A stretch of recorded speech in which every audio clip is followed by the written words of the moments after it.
Assalamualaikum warahmatullahi wabarakatuh. Ya, berjumpa lagi dengan saya Sohibul Burhanuddin dari program studi pendidikan agama Islam dengan dosen pengampu Bapak Faisal. Kali ini saya akan menjelaskan beberapa materi yang sudah kita pelajari mengenai pendidikan. Ada dasar-dasar pendidikan dan lain sebagainya. Ya. Kali ini sebelum kita mulai masuk ke dalam materi, dalam berpendidikan kita harus diajarkan mengenai kesopanan juga. Jadi nanti kita akan membahas tentang pendidikan di Indonesia itu seperti apa.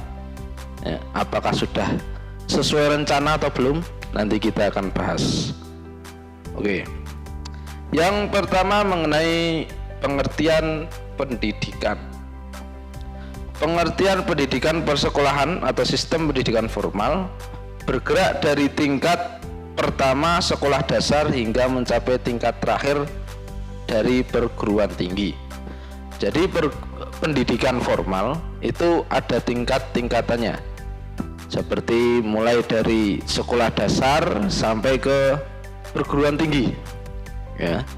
Itu kita bisa belajar di situ, ada step by step, ada kurikulum yang diajarkan di pendidikan tersebut. Menurut George F. Kneller dalam bukunya memandang pendidikan dari 4 arti. Dalam arti luas, pendidikan menunjukkan pada suatu tindakan atau pengalaman yang mempunyai pengaruh yang berhubungan dengan pertumbuhan atau perkembangan jiwa.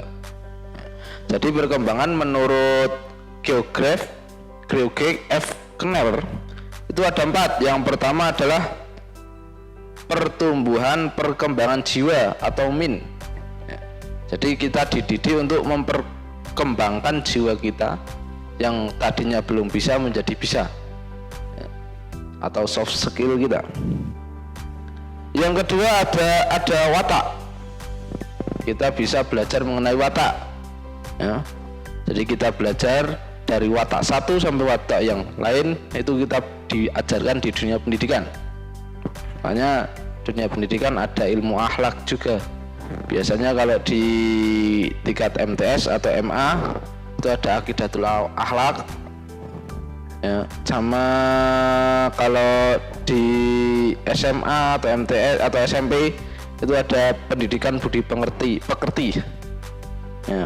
Pendidikan budi pekerti atau PAI biasanya disandingkan dengan pendidikan agama. Yang ketiga itu ada kemampuan fisik, ya. Kita dalam hidup berpendidikan, dunia pendidikan itu diajarkan untuk mengembangkan kemampuan kita, karena kita belum tahu kemampuan kita itu bisa apa, bisa bagaimana. Kita bisa diajarkan di saat belajar di pendidikan. Ada yang bisa lebih jago di olahraga, ada yang bisa di matematika, ada yang bisa di yang lain sebagainya. Itu mengenai pendapat dari George. Yang terakhir itu ada dalam arti luas, pendidikan menunjukkan pada suatu tindakan atau pengalaman yang mempunyai pengaruh yang berhubungan dengan pertumbuhan perkembangan jiwa. Ini seperti yang tadi, ya, yang saya sebutkan, ya. Tuh, kita lanjut lagi. Dasar dan tujuan pendidikan. Pada dasarnya pengertian pendidikan sesuai dengan UU Sisdiknas nomor 20 tahun 2003 adalah usaha dasar dan terencana untuk mewujudkan suatu belajar dan proses pembelajaran agar peserta didik secara aktif mengembangkan potensi dirinya untuk memiliki kekuatan spiritual keagamaan, pengendalian diri, kepribadian, kecerdasan, akhlak mulia, serta keterampilan yang diperlukan dirinya dan masyarakat.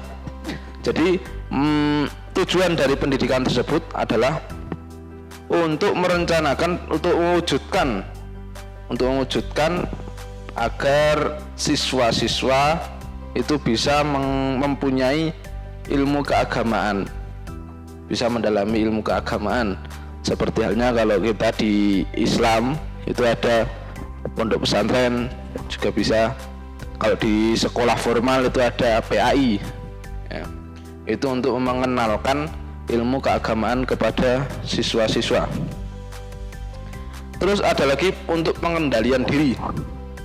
Dalam dunia pendidikan itu ada yang namanya tata tertib. Itu fungsinya untuk mengendalikan diri dari siswa-siswa tersebut. Kita diatur sesuai tata tertib. Jadi semua sudah teratur dengan adanya tata tertib tersebut. Terus ada kepribadian ya. Itu untuk mewujudkan kepribadian yang bisa bermasyarakat, bisa hidup bersosial, tidak hanya di rumah sendiri.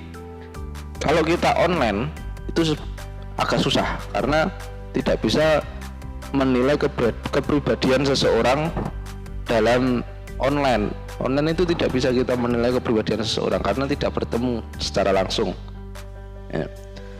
Terus yang selanjutnya adalah kecerdasan ya. Kita dalam berpendidikan tentu adalah untuk mewujudkan kecerdasan ya. Kecerdasan dalam berpikir ya. Terus ada lagi akhlak mulia. Itu biasanya ada kalau di pesantren, itu paling efektif pengamalan akhlak mulia itu ada di pesantren. Kita lihat santri-santri di pesantren terhadap gurunya itu pasti hormat, dia hormat terhadap gurunya. Tapi kita lihat siswa-siswa terhadap gurunya, jangankan hormat, mungkin dinasihati pun dia akan melawan, seperti itu ya. Makanya saya rasa untuk pendidikan akhlak itu paling berhasil adalah di pondok pesantren, serta keterampilan yang diperlukan dirinya dan masyarakat. Ini kita bisa diamalkan di dunia formal juga ada, itu yang namanya pramuka, itu juga bisa ya. Pramuka itu bisa itu kita untuk saling menghubungkan dengan masyarakat, berhidup sosialis ya. Tidak hanya mandiri ya.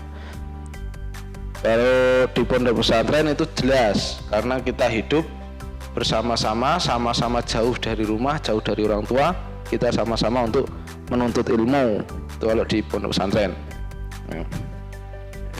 Menurut Ki Hajar Dewantara atau Bapak Pendidikan Nasional Indonesia menjelaskan tentang pengertian pendidikan, yaitu pendidikan adalah tuntutan, dan dalam menjelaskan tentang pengertian pendidikan pendidikan yaitu tuntutan dalam hidup tumbuhnya anak-anak.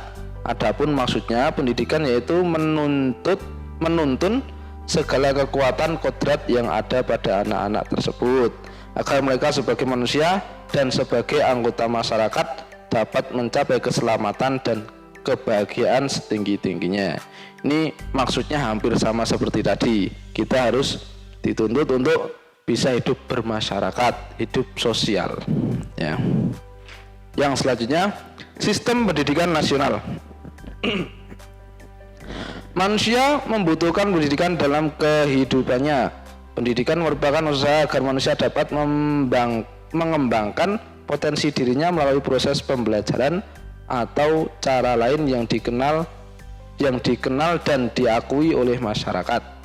Undang-Undang Dasar Negara Republik Indonesia tahun 1945 pasal 31 ayat 1 menyebutkan bahwa setiap warga negara berhak mendapatkan pendidikan, meningkatkan keimanan dan ketakwaan serta akhlak mulia dalam rangka mencerdaskan kehidupan bangsa dan diatur dengan undang-undang. Jadi menurut Undang-Undang Dasar 1945 pasal 31 ayat 1 itu semua masyarakat, semua rakyat Indonesia itu mempunyai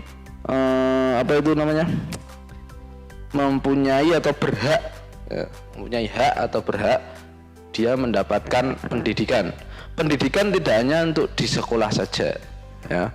Kita pendidikan, jadikanlah semua tempat itu adalah sekolahan, semua orang itu adalah guru, dan semua kejadian itu adalah pelajaran. Ya, itu. Yang selanjutnya, fungsi dan lembaga pendidikan. Kegiatan pendidikan selalu berlangsung di dalam suatu lingkungan. Dalam konteks pendidikan, lingkungan dapat diartikan sebagai sesuatu yang berada di luar diri anak. Lingkungan dapat berupa hal-hal yang nyata seperti tumbuhan, orang, keadaan, politik, dan lain sebagainya. Jadi pendidikan yang paling utama, yang paling berpengaruh terhadap anak itu adalah lingkungan. Ya. Seumpama lingkungan kita adalah lingkungan orang yang suka mengaji, suka di masjid, suka berjamaah, insya Allah itu ya pendidikan yang didapat oleh anak tersebut adalah ya mengaji itu tersebut ya, akhlak-akhlak untuk mengaji. Lain halnya kalau di komplek kita itu hanya ada orang-orang yang nuwun sewunya kurang berakhlak, itu ya akan timbul di tubuh anak seperti halnya lingkungan tersebut ya. Makanya lingkungan itu sangat berpengaruh. Paling pertama lingkungan untuk anak itu adalah keluarga ya. Makanya sejak kapan sih anak itu mendapatkan pendidikan? Bahkan sebelum lahir pun anak sudah mendapatkan pendidikan saat di dalam rahim. Pendidikannya yaitu adalah apa yang didengar, apa yang dilihat oleh orang tuanya, oleh ibunya, yaitu adalah pendidikan untuk anak tersebut. Makanya kebanyakan orang-orang hamil itu disarankan untuk selalu mendengarkan ayat-ayat suci Al-Quran, mendengarkan tausiah ya, tidak hanya untuk berhiburan semata. Kalau kita sedang hamil untuk hiburan semata ya, pendidikan yang didapat oleh anak tersebut ya hiburan tersebut tidak ada keagamaannya ya. Itu sekiranya yang bisa saya sampaikan mengenai pendidikan ya. Kurang lebihnya mohon maaf ya. Wabillahi taufiq wal hidayah.